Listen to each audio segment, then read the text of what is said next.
people. Thank you, Mr. President.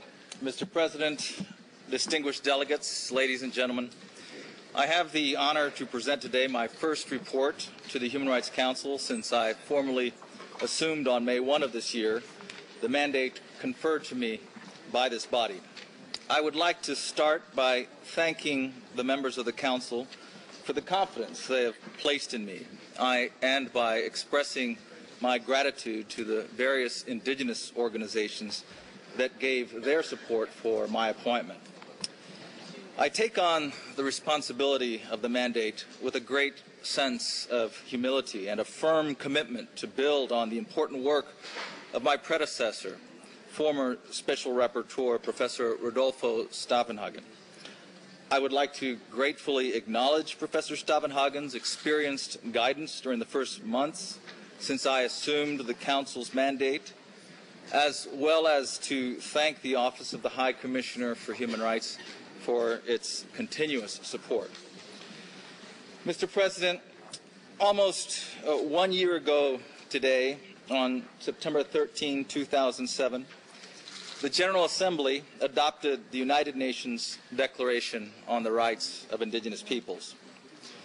The Declaration provides the mandate of the Special Rapporteur with a clear normative frame of reference for contributing to the promotion and protection of the rights of indigenous peoples in close cooperation with governments, indigenous peoples themselves, and other actors.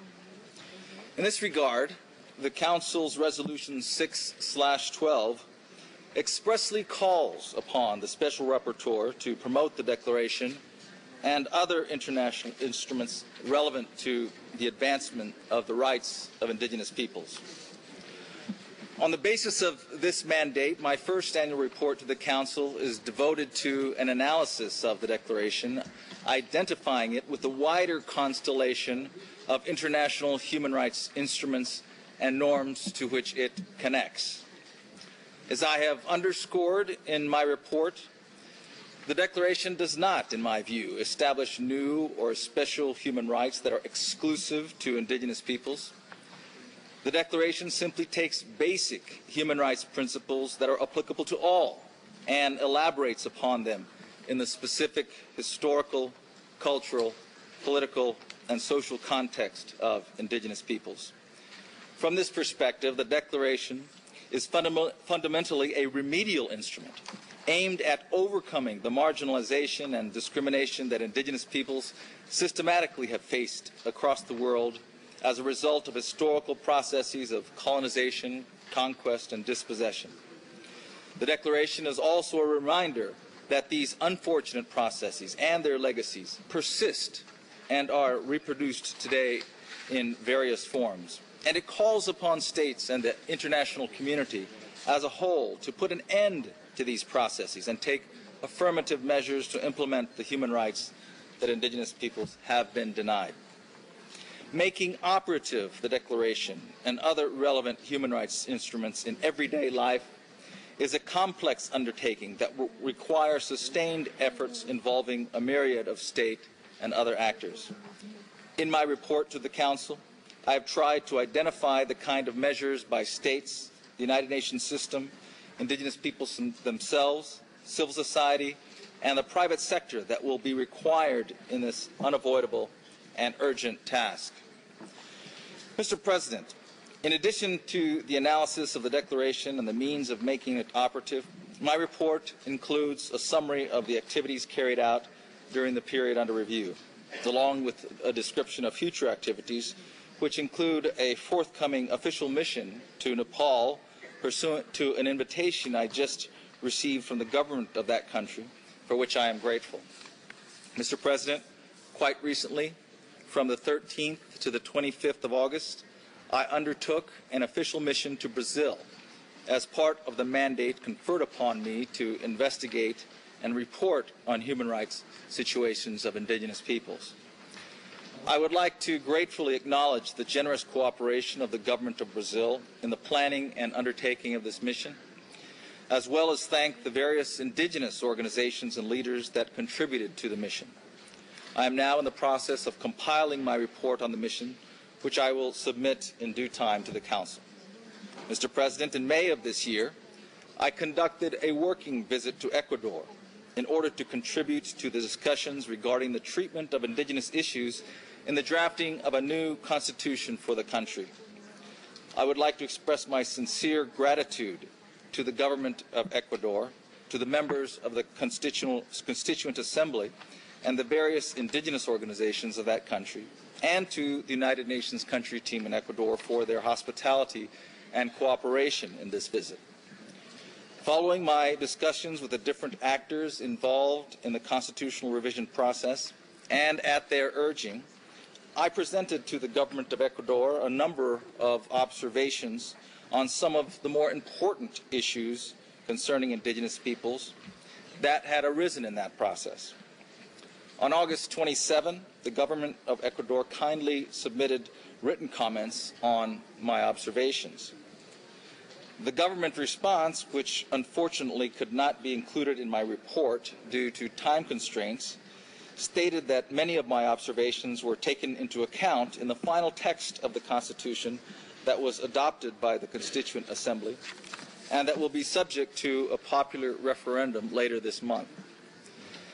The government notes that the new constitutional text incorporates recognition of the plurinational character of Ecuador, affirmation of the collective rights of indigenous peoples in a number of areas, including lands and territories, and provisions detailing the right to effective consultation. Furthermore, as noted in the Ecuadorian government's comments, Articles 57 and 58 of the new text state that the collective rights affirmed are to be exercised in conformity with the relevant international human rights treaties and declarations. In my view, if the new constitutional text is finally adopted by the Ecuadorian people in the referendum later this month, the Constitution of Ecuador will be one of the most advanced in the region, and indeed the world, in relation to indigenous rights. And despite any shortcomings it may still have, such as those that have been publicized by indigenous organizations while proclaiming support for approval of the text, it will constitute a good practice for other countries and this Council to take into account. I further consider that the cooperation and exchange of views that took place in relation to my working visit to Ecuador is a good example of the kind of interaction between governments, indigenous peoples, and myself as Special Rapporteur that may be useful to constructively addressing specific issues or concerns, apart from official missions which typically are organized to comprehensively evaluate country situations. Mr. President, my observations on the Ecuadorian constitutional revision process is reproduced in Annex 1 of the addendum to my report. The main body of the addendum is a summary of the communications sent to governments between September 2, 2007 and June 9, 2008, regarding specific situations concerning indigenous peoples, and of the government responses received up until July 3, 2008. Most of these communications were sent by my predecessor, Professor Rodolfo Stavenhagen. The different situations reflected in the communications signal that, despite the adoption of the Declaration and of the progressive legislation we see in many countries, these protections are still far from being translated into actual changes in indigenous people's lives in many, if not most, cases. Many of the communications reflect recent or ongoing violations of indigenous people's human rights, which are of serious concern. Violations derive frequently from the lack of effective recognition of indigenous people's rights over their traditional lands and natural resources, land grabbing and the impact of extractive industries and development projects, and lack of effective consultation, which in turn often generate a vicious cycle of social protest, criminalization, and further oppression. The situations that are brought to my attention highlight the need for decisive and concerted action to make operative the protections called for in the Declaration and other relevant instruments. As Special Rapporteur, I am called upon to contribute to ensuring that Indigenous peoples' voices are effectively heard and to facilitate a dialogue between Indigenous peoples, governments, and other relevant actors involved in specific situations across the world in which Indigenous peoples' rights are not being respected.